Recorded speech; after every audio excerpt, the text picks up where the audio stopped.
तो नेक्स्ट जो टॉपिक है that is the self induction. तो सेल्फ इंडक्शन क्लास +2 में बोर्ड में आया गया सबसे ज़्यादा बार ये टॉपिक आता है। तकरीबन आप कह सकते हैं 1 साल या 2 साल छोड़ के ये टॉपिक आता ही आता है। और इसकी अगर मैं मार्क्स की बात करूँ तो 3 मार्क्स या 5 मार्क्स के अंदर ये टॉपिक आ जाता है। और जैसा आप थंबनेल देख रहे हैं बिल्कुल 10-15 मिनट में आपको कंप्लीट इसकी स्टडी जो है मिल जाएगी। ये क्या होता है, सेल्फ इंडक्शन कैसे काम करता है। तो चलिए एक वीडियो के थ्रू हम प्रॉपर इस डिस्क्रिप्शन को देखते हैं। तो हम यहाँ पर एक कॉइल लेते हैं, ठीक है, ये कॉइल है, ठीक है। तो इस कॉइल में से हमने किसी न किसी तरीके से एक मैग्नेटिक फील्ड को पास किया। ये मैग्नेटिक फील्ड है जो इस कॉइल में से पास हो रहा है। जब ये मैग्नेटिक फील्ड इस कॉइल पे वेरी करेगा तो वेरी करने के बाद हमें पता है जो फैराडे ने हमें बताया था, according to Faraday E = -dφ/dt। ये फाई क्या है, मैग्नेटिक फ्लक्स। जब भी मैग्नेटिक फ्लक्स किसी भी कॉइल के ऊपर चेंज होता है तो वहाँ पे एक EMF पैदा हो जाता है, ठीक है। तो हमने देखा ये जो कॉइल है इस कॉइल के ऊपर मैग्नेटिक फील्ड पड़ा और इस मैग्नेटिक फील्ड से इस कॉइल के अंदर एक EMF आ गया, ठीक है। तो इस फिनोमिना को EMF इंड्यूस करने को हम बोलते हैं इंडक्शन, इलेक्ट्रोमैग्नेटिक इंडक्शन। तो इलेक्ट्रोमैग्नेटिक इंडक्शन हो चुकी है, ठीक है, इलेक्ट्रोमैग्नेटिक इंडक्शन। अब इलेक्ट्रोमैग्नेटिक इंडक्शन को सेल्फ इंडक्शन कब कहेंगे, सेल्फ इंडक्शन का ना टॉपिक, तो सेल्फ इंडक्शन कब होगा ये। तो हमने जब स्टार्टिंग की हमने बोला कि ये मैग्नेटिक फील्ड आ रहा है जो इस पर चेंज हो रहा है और इसके चेंज होने पे इस कॉइल के अंदर EMF पैदा हो रहा है। तो ये मैग्नेटिक फील्ड आया कहाँ से, ये क्वेश्चन है। तो आंसर है ये मैग्नेटिक फील्ड इसी कॉइल की इनपुट से आया है। जैसे इस कॉइल का इनपुट सप्लाई ये है और ये वेरिएबल सप्लाई है, इसी वेरिएबल सप्लाई से यहाँ पे करंट गया और इसी करंट ने ये मैग्नेटिक फील्ड बनाया। तो देखिए इसी कॉइल का करंट इसी कॉइल के ऊपर मैग्नेटिक फील्ड बना रहा है और ये मैग्नेटिक फील्ड इसी कॉइल के ऊपर चेंज हो रहा है। पर ये जो मैग्नेटिक फील्ड है हमने कहीं से बाहर से नहीं लिया, इस कॉइल का अपना मैग्नेटिक फील्ड है। तो ये अपना ही इस कॉइल का मैग्नेटिक फील्ड इसी के अंदर एक उल्टा EMF पैदा कर रहा है और इसी फिनोमेना को हम बोलते हैं सेल्फ इंडक्शन। सेल्फ इसीलिए बोलते हैं क्योंकि ये जो मैग्नेटिक फील्ड है ये कहीं हम बाहर से एक्सटर्नल सोर्स नहीं लगाते हैं, इसी पावर सप्लाई को कनेक्ट करके यहाँ पे हम काम करते हैं, ठीक है। तो ये हो गया इलेक्ट्रोमैग्नेटिक इंडक्शन को चेंज कर दिया सेल्फ इंडक्शन के अंदर। तो होपफुली आप फिनोमेना समझ चुके हैं। शुरू से पावर सप्लाई कनेक्ट की, करंट आया, करंट आने से मैग्नेटिक फील्ड जनरेट हुआ, ये मैग्नेटिक फील्ड इसी कॉइल पे अपनी ही कॉइल पे लिंक कर रहा है, बार बार वेरी कर रहा है, उससे EMF पैदा हो गया। अब जो EMF पैदा होगा इसकी डायरेक्शन ओपोजिट रहेगी, किससे ओपोजिट रहेगी, अप्लाइड EMF से। अगर आप इस डायरेक्शन में EMF अप्लाइड कर रहे हो, ठीक है, अप्लाइड EMF जो वोल्टेज है ये जो है अगर इस डायरेक्शन में है अप्लाइड, तो जो EMF इंड्यूस होता है वो लेंस लॉ के अकॉर्डिंग उल्टी डायरेक्शन में पैदा होता है। तभी तो जब हम इक्वेशन लगते हैं E = -dφ/dt तो ये माइनस का निशान लगाते हैं क्योंकि माइनस का निशान लेंस लॉ के अकॉर्डिंग लगता है। इंड्यूस्ड EMF हमेशा उल्टी डायरेक्शन में पैदा होता है। तो ये होगी इसकी definition, the current flowing in the coil produce the magnetic field which link itself to the same coil. उसी कॉइल से मैग्नेटिक फील्ड लिंक कर रहा है तो वो इलेक्ट्रोमैग्नेटिक इंडक्शन हो रहा है। EMF will induce in the same coil in the opposite direction. Hence, induced EMF to the same coil by its own magnetic field is called a self induction. Hopefully आपको ये 100% समझ में आ चुका है। तो डायग्राम को थोड़ा देख लीजिए। तो ये डायग्राम है, यहाँ से हमने करंट दिया था, इस करंट से ये मैग्नेटिक फील्ड पैदा हुआ, ये मैग्नेटिक फील्ड यहाँ पे लिंक किया, ओके। ये इसको यहाँ पे हम वोल्ट मीटर लगा सकते हैं पैरेलल में इस कॉइल का वोल्टेज मेज़र करने के लिए, और इसी के सीरीज़ में हम एमीटर लगा सकते हैं। एमीटर कैसे लगता है, सीरीज़ में, इस प्लस से एमीटर का प्लस लगेगा, इस माइनस से एमीटर का माइनस लगेगा, ठीक है।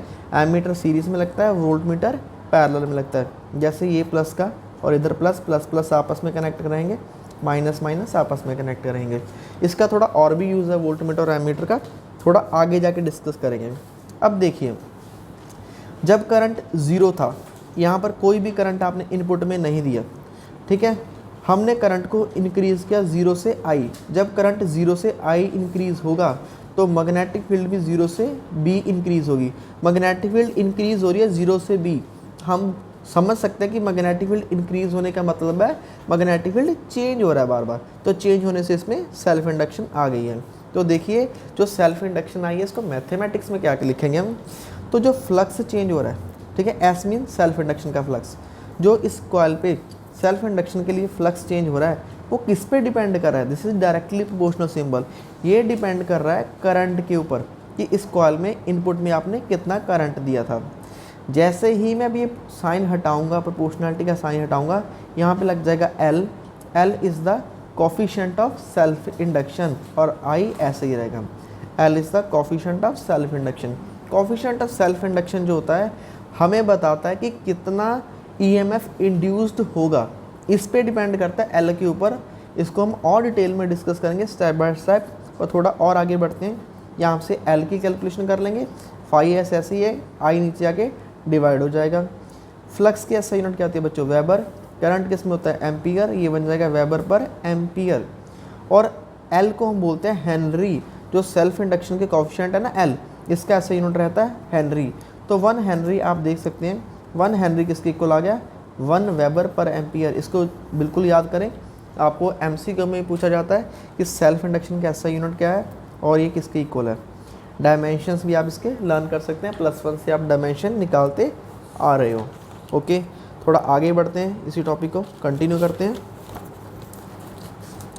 अब अकॉर्डिंग टू फैराडे, फैराडे हमें क्या बता गए थे, फैराडे सर ने हमें बताया था कि जब भी मैग्नेटिक फ्लक्स चेंज होती है तो मैग्नेटिक फ्लक्स के चेंज होने पे ईएमएफ जनरेट होता है। ये फैराडे का सेकंड लॉ है। माइनस का निशान इसलिए लगता है कि अप्लाइड ईएमएफ हमेशा, सॉरी इंड्यूस्ड ईएमएफ हमेशा अप्लाइड ईएमएफ के उल्टा रहेगा। तो जो फाई है, फाई का वैल्यू हमने क्या निकाला, एल आई निकाला ना, तो पीछे आप देख सकते हैं फाई की जो वैल्यू निकाली थी, जो फ्लक्स चेंज हुआ था, ठीक है, इसके पैर में ऐसे लिखा था हमने एल आई, तो यहाँ पर भी हम एस यूज़ कर सकते हैं फैराडे लॉ के लिए। इंस्टेड ऑफ बी आप एस भी लगा सकते हैं, कोई दिक्कत नहीं है, ठीक है।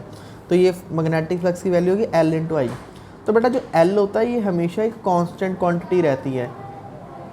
तो ये जो एल है कांस्टेंट तो है, किस किस फैक्टर पे डिपेंड करता है बताएंगे आपको। तो एल कांस्टेंट है तो ये चेंज नहीं होगा, तो इसको हम निकाल लेते हैं बाहर। अंदर क्या रह जाएगा, डी आई, डी आई का मतलब होता है चेंज हो रहा है current with respect to time, d i upon d t. तो ये हो जाएगा इंड्यूस्ड सेल्फ इंडक्शन का फॉर्मूला, किस फॉर्मूले से सेल्फ इंडक्शन जनरेट होता है। ओके, अब बेटा आपको सेल्फ इंडक्शन को मेज़र करना है। आप चाहते हैं कि सेल्फ इंडक्शन को हम मेज़र कर लें, ये जो ई का वैल्यू आ रहा है मेज़र करना चाहते हैं। तो मेज़र करने के लिए हमारे पास इसका एक तरीका है।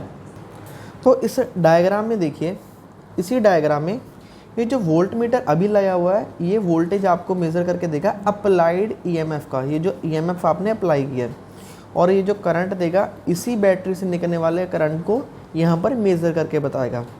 अब हम क्या करेंगे, हम इस स्विच यहाँ से प्लग को कर देंगे ऑफ, मतलब पावर सप्लाई बिल्कुल बंद कर देंगे, ठीक है। जैसे ही हम पावर सप्लाई को बंद कर देते हैं तो बंद करने पे ये जो एमीटर है ये कैसे रीडिंग देगा। देखिए मान लीजिए ये जो एमीटर लगा हुआ था इसमें रीडिंग थी 10, यहाँ पे स्टार्टिंग में जो करंट का वैल्यू है 10 से जैसे मैं यहाँ से पावर सप्लाई बंद कर दूंगा, पावर सप्लाई बंद करने पे ये जो एमीटर का रीडिंग कुछ इस तरह से कम होगा, 10, 9, 8, 7, 6, 5 अप टू 0 चला जाएगा।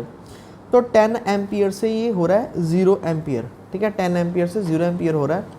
तो इसका मतलब डी आई करंट कितना चेंज हो रहा है, 10 एम्पियर से 0 एम्पियर हो रहा है, तो डी आई जो करंट चेंज हो रहा है ये हो रहा है 10 एम्पियर चेंज।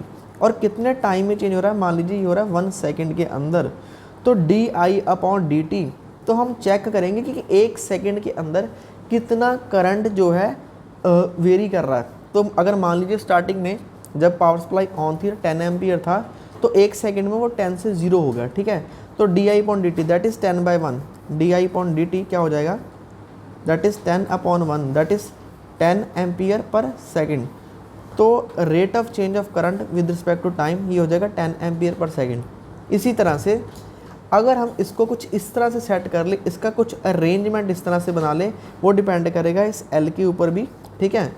अगर हम पावर सप्लाई जो इनपुट में दे रहे हैं, ठीक है, ये जो पावर सप्लाई इनपुट में दी हुई है, इस पावर सप्लाई को जब ये प्लग ऑन था, जब पावर सप्लाई इनपुट में दी हुई थी, तब मान लीजिए इसका करंट था 10 एम्पियर, 10 एम्पियर से हमने सिर्फ चेक करना है कि 1 सेकंड के अंदर कितना करंट में गिरावट आई। तो 10 एम्पियर के बाद मान लीजिए 1 सेकंड में ये 9 एम्पियर पर आ गया।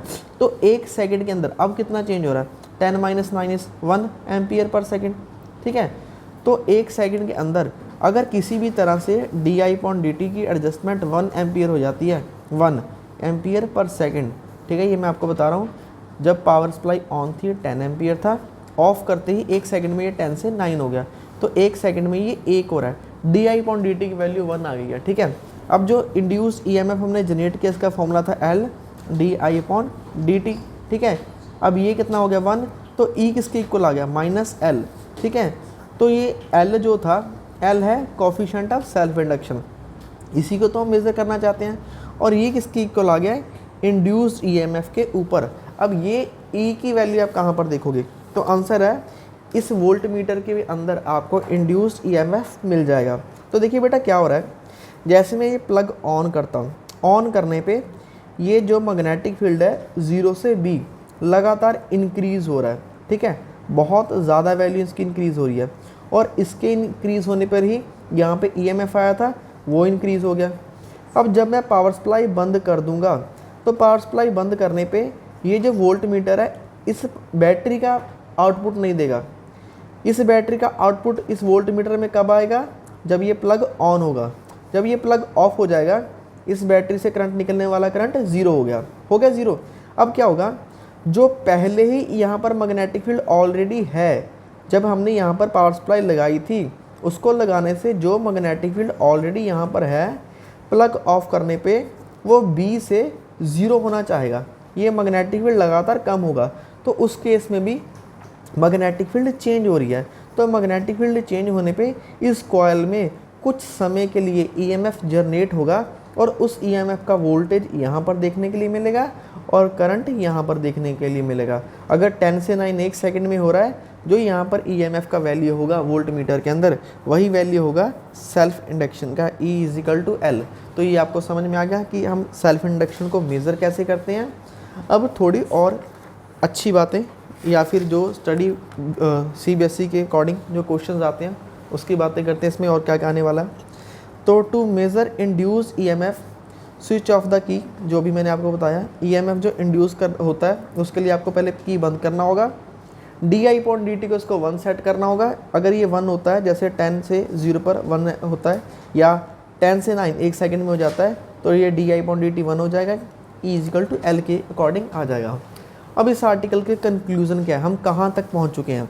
तो सबसे पहले हमने बात की इनिशियली, हम जब हमने स्विच ऑन किया था, तो स्विच ऑन करने से ईएमएफ इंड्यूस हुआ था, ठीक है। तो उसकी डायरेक्शन क्या थी, जब ईएमएफ इंड्यूस हुआ था उसकी डायरेक्शन थी B से A की तरफ। तो B से A देखते हैं कहाँ है ये, चलो इसको मैं आपको अलग तरीके से बताने की कोशिश करता हूँ थोड़ा सा। चलो मैग्नेटिक फील्ड के अकॉर्डिंग हम मान लेते हैं जो ईएमएफ का डायरेक्शन है, जब हमने पावर सप्लाई ऑन किया था तो उसका डायरेक्शन है B से A। कोई पॉइंट मान लेते हैं, ये पॉइंट है B और ये पॉइंट है A, ठीक है। ये पॉइंट है B और ये पॉइंट है A। तो इस तरह से जो ईएमएफ इंड्यूस हो रहा था ऐसे, ठीक है, इस डायरेक्शन में। क्यों, क्योंकि अप्लाई कैसे हुआ था, अप्लाई इस डायरेक्शन में, दिखा देता हूँ मैं आपको डायग्राम में। जब हमने अप्लाई किया था, ये अप्लाइड वोल्टेज है, ये कुछ इस तरह से जा रहा है A से B की तरफ, और जैसे ही हमने प्लग ऑन किया, अप्लाइड हो गया A से B, और जो इंड्यूस हो रहा है ईएमएफ इस फ्लक्स के कारण, वो B से A की तरफ हो रहा है। ये एक्शन था फर्स्ट। सेकंड एक्शन क्या है बच्चों, सेकंड एक्शन है जब मैं ये प्लग को ऑफ कर दूंगा, जब मैं प्लग को ऑफ कर दूंगा, ये मैग्नेटिक फील्ड इस डायरेक्शन में रिवर्स होना चाहेगा, मतलब B से A की तरफ आना चाहेगा। पर उस केस में जो ईएमएफ इंड्यूस्ड है ये A से B की तरफ जाएगा। मतलब कंक्लूजन क्या है, अब जो ईएमएफ हर बार इंड्यूस हो रहा है ये अप्लाइड को अपोज करेगा। फिर से सुनिए, स्टार्टिंग में जब हम प्लग ऑन करते हैं, अप्लाइड ईएमएफ ऐसे जा रहा है, ये applied EMF A to B, ठीक है। अप्लाइड इंड्यूस किधर हो रहा है, B से A की तरफ। जब हम प्लग बंद कर देंगे, ऑफ कर देंगे, ऑफ करने के पे क्या होगा, ये जो इसके अंदर कॉइल के अंदर मैग्नेटिक फील्ड है ये 0 होना चाह रहा है, तो 0 होने के लिए ये B से A की तरफ चल रहा है। उसी केस में फटाफट इसके अंदर जो इंड्यूस्ड ईएमएफ होगा वो A से B की तरफ होगा। तो कहने का मतलब है, जो ईएमएफ हमेशा इंड्यूस होता है ये अपोज करता है अप्लाइड ईएमएफ को, चाहे वो जब आप सर्किट में पावर सप्लाई ऑन करें उसकी बात है, चाहे जब ऑफ कर रहे हैं तब की बात है, दोनों ही केस में ये जो है अपोज करेगा। तो जो सेल्फ इंडक्शन होता है किसी भी कॉइल के अंदर, उसका नेचर अपोजिंग होता है, ठीक है। अब इस अपोज होने के कारण और क्या क्या होता है, इसी अपोजिंग नेचर के कारण और क्या क्या क्वेश्चन आते हैं ये हम और देखेंगे, ठीक है। तो ये आ गया, ओके। अब ये यहाँ पर ख़त्म नहीं हो रहा है, इसके साथ और भी जो क्वेश्चन जुड़े हुए हैं। Factors on which self induction depends, कौन कौन से फैक्टर हैं ये जो सेल्फ इंडक्शन एल है ये डिपेंड करता है, ठीक है बेटा। तो देखिए यही हमने एक फिर से कॉइल बनाया, इस कॉइल का एरिया ऑफ क्रॉस सेक्शन है ए, और ये हमने इसकी एक लेंथ ली है। तो इस यूनिट लेंथ इसमें हम बोलेंगे स्मॉल एन लेते हैं। स्मॉल एन क्या होता है, number of turns per unit length, मतलब यूनिट लेंथ के अंदर कितने टर्न्स हैं। जैसे ये टोटल लेंथ है 10, तो 10 लेंथ के अंदर अगर 10 टर्न्स हैं तो यूनिट लेंथ के अंदर कितने हो जाएंगे, 1 टर्न्स हो जाएंगी। तो एन होता है number of turns per unit length. तो एक यूनिट लेंथ के अंदर कितने टर्न्स हैं, एक से ज़्यादा भी हो सकती हैं, डिपेंड करता है कॉइल कैसा है, ठीक है। अब जब हम सोलेनॉइड पढ़े थे तो सोलेनॉइड में हमने एक बात पढ़ी थी थर्ड यूनिट के अंदर, जो एम्पियर सर्किट लॉ की एप्लीकेशन है, magnetic field link to n turns. ये जितनी भी एन टर्न्स हैं ये magnetic field per unit length कितना बनाती हैं, म्यू नॉट एन आई। ये हमने सोलेनॉइड के अंदर पढ़ा था, ठीक है। यूनिट लेंथ की बात कर रहे हैं, ये जो हमने हाईलाइट किया हुआ, इतनी सी लेंथ इतना मैग्नेटिक फील्ड बनाती है सोलेनॉइड के अंदर, ओके। अब ये पूरा कॉइल कितना मैग्नेटिक फील्ड बनाएगा, तो इसके पूरे कॉइल के लिए हम कितना मैग्नेटिक फील्ड बनेगा, दैट इज़ द, अब इसके टोटल नंबर ऑफ टर्न्स को लिखना होगा। तो टोटल नंबर ऑफ टर्न्स किसकी इक्वल होगी, तो टोटल नंबर ऑफ टर्न्स को एन से लिख लेते हैं, that is number of turns per unit length multiply by given length. तो इसका गिवन लेंथ कितना एल, तो टोटल लेंथ हो जाएगी इसकी एन इंटू एल। तो एन इंटू एल से मल्टीप्लाई करने पे ये पूरा कॉइल कितना मैग्नेटिक फील्ड बना रहा है, that is N into L. Multiply करेंगे mu naught N square I L, तो ये मैग्नेटिक फील्ड की वैल्यू निकल के आएगी, ये कॉइल कितना मैग्नेटिक फील्ड जनरेट कर रहा है। मैग्नेटिक फ्लक्स की बात करते हैं, फ्लक्स का फॉर्मूला क्या होता है, फ्लक्स का फॉर्मूला हमेशा होता है फील्ड इनटू एरिया। तो ये हो गया मैग्नेटिक फील्ड, ये वाली वैल्यू, एरिया, एरिया इसका हमने क्या दिया, small A, area of cross section, किसी भी कॉइल का एरिया ऑफ क्रॉस सेक्शन। जैसे ये वाला हिस्सा जो आपको कॉइल का ऊपर वाला दिखाई देगा, this is the area of cross section. Self induction का फॉर्मूला पिछले पेज पे क्या निकल के आया, हमने पीछे पढ़ा था, जो निकल के आया था, जो फ्लक्स चेंज हो रही है ये इक्वल टू एल आई के इक्वल था, जो पिछले पेज पे हमने देखा था। तो वहाँ से एल की वैल्यू निकालेंगे, that is flux divide by current. तो फ्लक्स की वैल्यू ये है, और ये नीचे करंट, कटिंग हो जाएगी, करंट की वैल्यू फ्लक्स की वैल्यू पुट करने पे, कटिंग करने के बाद आपके पास जो रिजल्ट निकल के आ रहा है that is mu naught N square A L.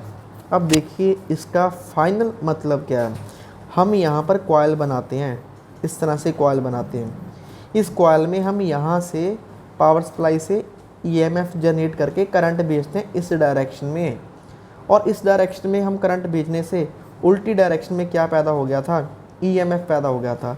ये जो उल्टी डायरेक्शन में ईएमएफ पैदा होता है ये डिपेंड करता है एल के ऊपर, एल होता है कोफिशिएंट ऑफ सेल्फ इंडक्शन। तो ये किस पे डिपेंड है, ये है म्यू नॉट एन स्क्वायर ए इंटू एल। मतलब जितने नंबर ऑफ टर्न ज़्यादा होंगे उतना ही ज़्यादा उल्टा ईएमएफ बनेगा। एरिया ऑफ क्रॉस सेक्शन पे जितना ज़्यादा हम एरिया ऑफ क्रॉस सेक्शन रखेंगे उतना ज़्यादा उल्टा ईएमएफ बनेगा, उतना ज़्यादा कोफिशिएंट ऑफ सेल्फ इंडक्शन होगा। और दूसरा लेंथ ऑफ द कॉइल, जितनी ज़्यादा इसकी ये वाली लेंथ होगी, ठीक है एल, उतना ही ज़्यादा ईएमएफ जनरेट होगा, ओके। अब हम यहाँ तक तो पहुँच चुके हैं। देखिए यहाँ पर हम क्या पढ़ चुके हैं, E is equal to, sorry यहाँ पर E is equal to minus L d i upon d t. देखिए मान लीजिए d i upon d t की वैल्यू 10 है, ठीक है, और मुझे ईएमएफ चाहिए 1000 का, 1000 का ईएमएफ चाहिए जो उल्टा इंड्यूस हो रहा है। तो उसके लिए मुझे अब एल को कितना रखना होगा, 100 रखना होगा, ठीक है। अगर मुझे फिर से इंड्यूस ईएमएफ 1000 में 10,000 चाहिए, तो ये जो D i upon d T इसकी वैल्यू तो 10 ही रहेगी, ये चेंज नहीं होगी, ठीक है, ये हम फिक्स कर चुके हैं। तो उसके लिए एल को हमें कितना सेट करना होगा, 1000। तो देखिए जितना जितना एल की वैल्यू इंक्रीज़ होती जाएगी उतनी ही जो ईएमएफ इंड्यूस हो रही है उसकी वैल्यू चेंज होती जाएगी। तो जो ईएमएफ इंड्यूस कर रहे हैं वो किस पे डिपेंड कर रहा है, एल की शेप के ऊपर, एल की ज्योमेट्री के ऊपर। ज्योमेट्री मतलब number of turns, area, length. तो ज्योमेट्री के कोफिशिएंट हैं, तो हम लिख सकते हैं therefore L depends on geometry, depends on geometrical dimension.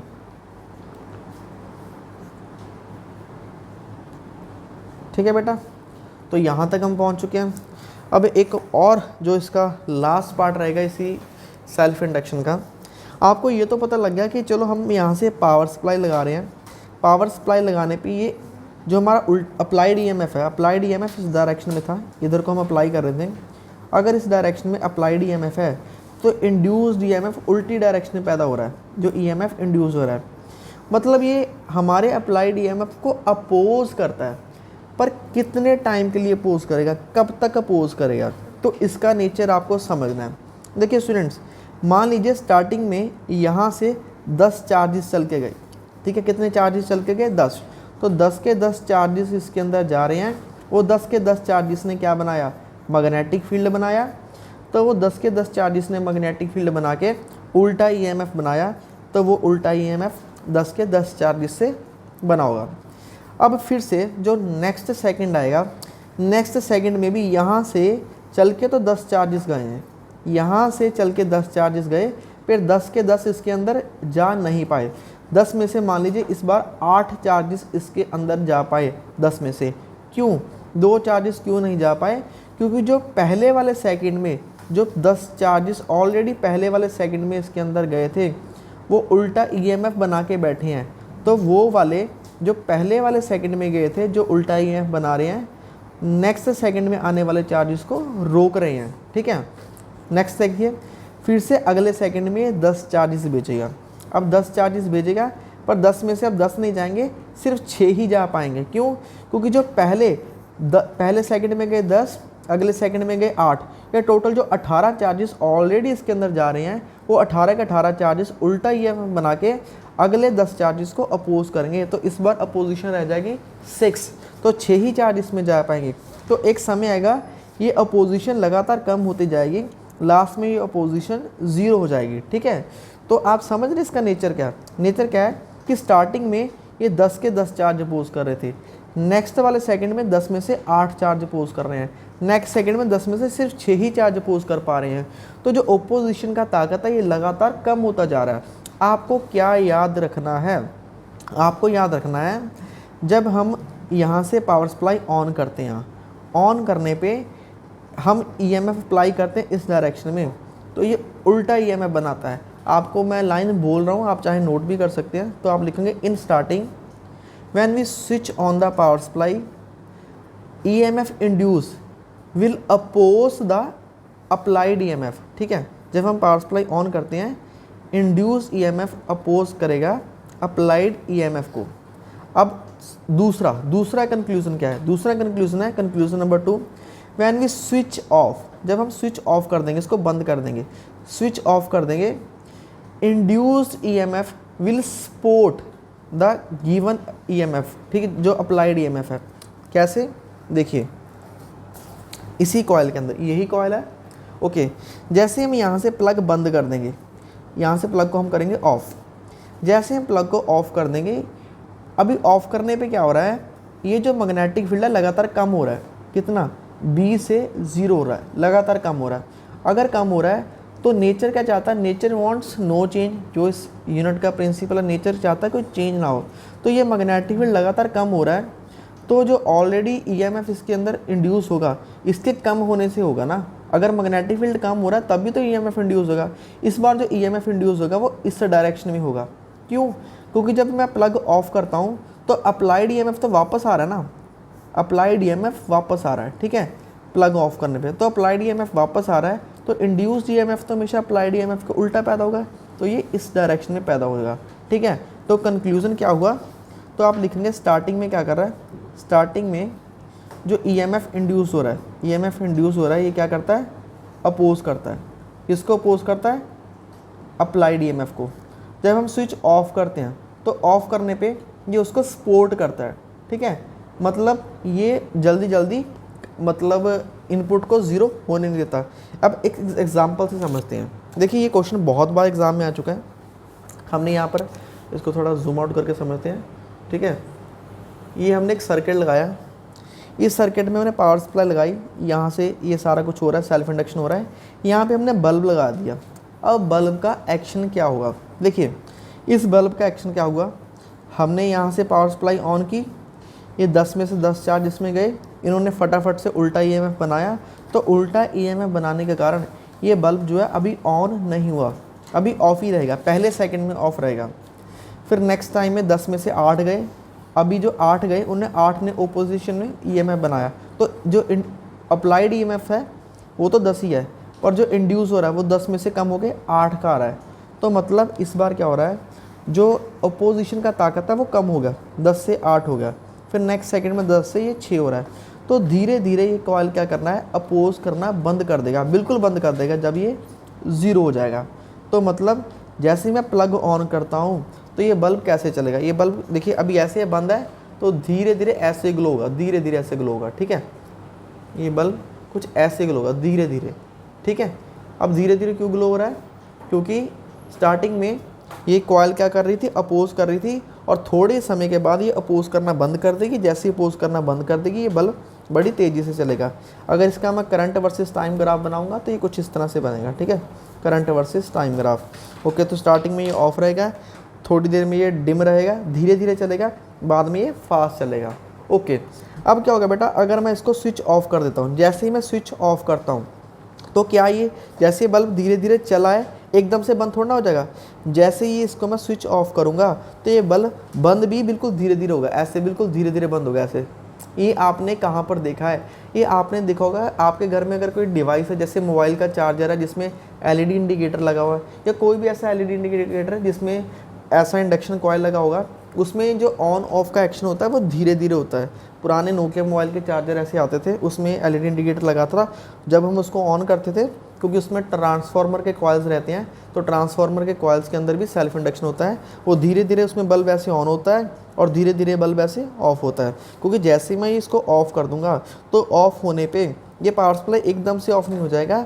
हमें पता है बाद में क्या करता है, जो ईएमएफ इंड्यूस होता है वो बाद में हमारे अप्लाइड ईएमएफ को सपोर्ट करता है, वो चाहता है कि उसी डायरेक्शन में अब जो ईएमएफ है कंटिन्यू रहे। तो इसीलिए ये बल्ब ऐसे एकदम से बंद होना चाहता था, पर इंड्यूस्ड ईएमएफ के कारण ये धीरे धीरे बंद हो रहा है, ठीक है। तो आपको समझ में आ रहा है, रिजल्ट धीरे धीरे से ऑन होगा क्योंकि स्टार्टिंग में ये अपोज करता है, बाद में धीरे धीरे से बंद होगा क्योंकि बाद में ये सपोर्ट करता है। ये समझ में आ गया। अब थोड़ा सा इसको और करते हैं। अभी ये वाला देखिए, अब क्या होगा अगर हम इस तरह से लगा देंगे, ठीक है। अब देखिए यहाँ से हमने करंट को सप्लाई किया, करंट के पास यहाँ पर 2 रास्ते हैं, या तो वो डायरेक्ट बल्ब में से निकल जाएगा या वो यहाँ से कॉइल में से जाएगा। अब आपको पता है कॉइल का नेचर क्या है, कॉइल स्टार्टिंग में अपोज करता है, किसको अपोज करता है, अप्लाइड ईएमएफ को।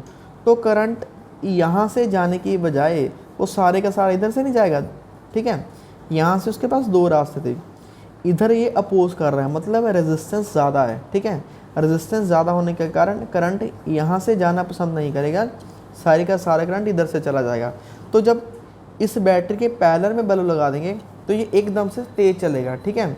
बाद में जैसे ये कॉइल अपोज करना बंद कर देगी अपोज करना, तो इसमें से भी कुछ करंट जाना स्टार्ट हो जाएगा। तो ये वाला करंट कम हो जाएगा और इसी करंट का कुछ हिस्सा इसमें से जाना स्टार्ट हो जाएगा। तो ये धीरे धीरे डिम होता जाएगा, स्लो हो जाएगा, ठीक है। तो ये एक्शन होगा पैरेलल में लगाएंगे। अगर एक ही सर्किट में दोनों इकट्ठे लगा दो, अगर मैं ऐसे भी लगा दूँ यहाँ पर, अब क्या होगा, ये है बल्ब नंबर 1, ये है बल्ब नंबर 2। तो 1 का एक्शन तो यही रहेगा, स्टार्टिंग में ये फास्ट चलेगा, धीरे धीरे स्लो हो जाएगा। पर ये वाला बल्ब क्या है, ये वाला तो स्टार्टिंग में ऑफ रहेगा क्योंकि ये अपोज कर रहा था, बाद में ये डिम हो जाएगा और लास्ट में ये ग्लो करेगा फास्ट, ठीक है। तो ये एक्शन होता है।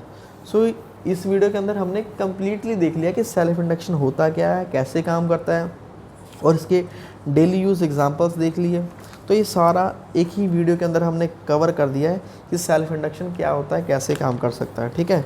तो वीडियो अच्छा लगे तो ये अपने दोस्तों के साथ शेयर जरूर करें, क्योंकि ये बहुत इंपॉर्टेंट टॉपिक है। CBSE 5.5 मार्क्स के ये क्वेश्चन आता है। तो वीडियो देखने के लिए धन्यवाद। Thanks to watch the students.